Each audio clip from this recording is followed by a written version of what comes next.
Hello and what's up guys, I welcome you to the 10th video of the series HTML and CSS full course for beginners.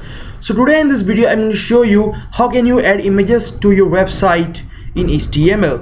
So for that we have a img tag. I will write here img and you can see we have src. Src means source. So inside this source we have to just give the path or the link of our image.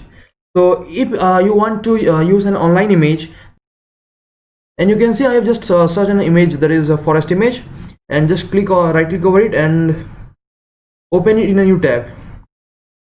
Now you can see this link, copy this link, okay, come to your browser and just paste it here. Okay, now you can see the image is shown in our website. Okay, I can also adjust its height and width. So I'll go to my VS Code and I will write here width, I'll give it 200, and I will write here height of 300. Okay, now you can see it's looking like this. Okay, let me reduce its height to 100. Now you can see it is we can see this. Okay, so you can just adjust its height. Okay, now you can see we have an alt here.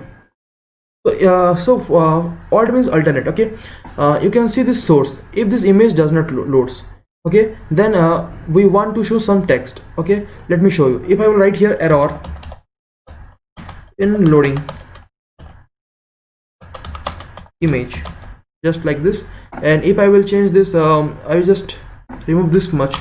Okay, and now I will save it, and now you can see error in loading image. So this is the work of this alt. Okay, so now if I want to show an image from my folder, so for that you can see I just let me open my folder. Now you can see in my folder I have this index.html and I have an image. Okay, so it is an jpg image. You can just click on this properties and now you can watch it's a jpg. Okay, so I will go to my VS Code and now I will remove this and I will write here img2.jpg. Now you can see the image has been changed. Okay, so in this way you can add images to your website. So I hope you have understand this video. And guys, if you have not yet accessed the playlist of this HTML CSS full course for beginners, then go and access it right now. Okay, so see you guys in the next video.